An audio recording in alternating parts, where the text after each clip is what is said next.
মনে করে তাদের উচিত মানুষের মধ্যে ইব্রাহিম খলিলুল্লাহ আছে, মুসা কলিমুল্লাহ আছে, বলেন না সুবহানাল্লাহ, বলেন না। মানুষের মধ্যে আল্লাহ পাক নবী বানিয়েছেন আদম শফিউল্লাহ, ঈসা রুহুল্লাহ, ইব্রাহিম খলিলুল্লাহ, নূহ নজিউল্লাহ, এই সবগুলি তো আল্লাহ বানিয়েছেন ইনসান। সুবহানাল্লাহ বলবেন না?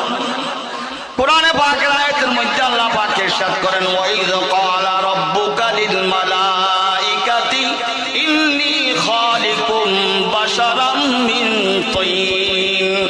যারা হাফেজে কোরআন তারা বলুন এটা কোরআন আয়াত কিনা? আল্লাহ বলেন ফেরেশতাদের সামনে, ইয ক্বালা রাব্বুকা লিল মালাইকা, হে নবী আপনার রব যখন ফেরেশতাদের উদ্দেশ্য করে বলেছিলেন ইন্নী খালিকুম বাশারা, আমি একজন বশর সৃষ্টি করব, মিন তিন, কাদা মাটি থেকে। অন্য আয়াতে আল্লাহ বলেন লাকাদ খালাকনাল ইনসানা মিন সালসালিম মিন হামাইন মাসনুন, আমি আল্লাহ কাদা মাটি থেকে ইনসান সৃষ্টি করার সিদ্ধান্ত নিয়েছি, আমি আল্লাহ। তাহলে আপনি বলেন মাটি থেকে ইনসান সৃষ্টি করেছেন, বশর সৃষ্টি করেছেন কে? বলেন বলেন কে? আল্লাহ। আল্লাহ বলেন ইন্নী খালিকুন বাশারা মিন তিন, আমি মাটি থেকে ইনসান সৃষ্টি করব, বশর সৃষ্টি করব। কোরআনে আল্লাহ বলেন ও নবী আপনি বলে দেন কুল ইন্নামা আনা বাশারুম মিসলুকুম, এরপর ইউহা ইলাই। উদাহরণটা একটু দিয়ে বুঝেন কথাটা। আপনার এই রাস্তা টেকোটা বরকল ব্রিজের রাস্তায় ফাতর আছে কিনা? আচ্ছা এই ফাতর আর স্বর্ণের আংটি, হীরার আংটি, মুক্তা, জবরজত, পান্না, চুন্নি, হীরা, মণি, মুক্তা, জবরজত, এগুলো পাথর কিনা? উভয় পাথর কি সমান?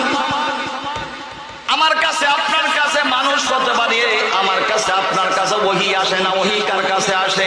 নবীর কাছে আসে। এই জন্য নবী কে হতে পারে? আলোচনাটা অনেক লম্বা দীর্ঘ সময় সাপেক্ষ লাগবে, এই জন্য এক নম্বর পয়েন্টে যাব। নবী এমন মানুষকে বলা হবে যাকে রিসালাত দেওয়ার জন্য আল্লাহ মনোনীত করেছেন। লবিং করে, তদবির করে, চেষ্টা করে নবী হওয়া যায় না। ডাক্তার হওয়া যায় পরিশ্রম করে, কঠোর সাধনা করে আলেম হওয়া যায়, মুহাদ্দিস হওয়া যায়, মুফতি হওয়া যায়, মুবাল্লিগ হওয়া যায়, প্রকৌশলী হওয়া যায়, ইঞ্জিনিয়ার হওয়া যায়, সব কিছু হওয়া যায়। কিন্তু নবুয়তের মাকাম এমন একটি স্থান যেটা আল্লাহ প্রদত্ত, নিযুক্ত, আল্লাহ নিজে চয়েস করেছেন। সুবহানাল্লাহ। এজন্য কেউ যদি নবুয়ত দাবি করে আমরা তাকে বিশ্ব নবীর পরে রাসূল পাক সাল্লাল্লাহু আলাইহি ওয়াসাল্লাম পরে তাকে ভণ্ড নবী বলি, গোলাম আহমদ কাদিয়ানী, সবাই জানি। নবুয়তের মাকাম হচ্ছে ইস্তেফাই, আল্লাহর পক্ষ থেকে মনোনীত। কোরআনে পাকের আয়াত আল্লাহু আ'লামু হাইসু ইয়াজআলু রিসালাতা, আল্লাহ পাক সর্বদিক জ্ঞাত কাকে রিসালাত দেওয়ার জন্য উপযুক্ত। সুবহানাল্লাহ বলেন না? রিসালাত কাকে দিতে হবে কে জানেন? আল্লাহ।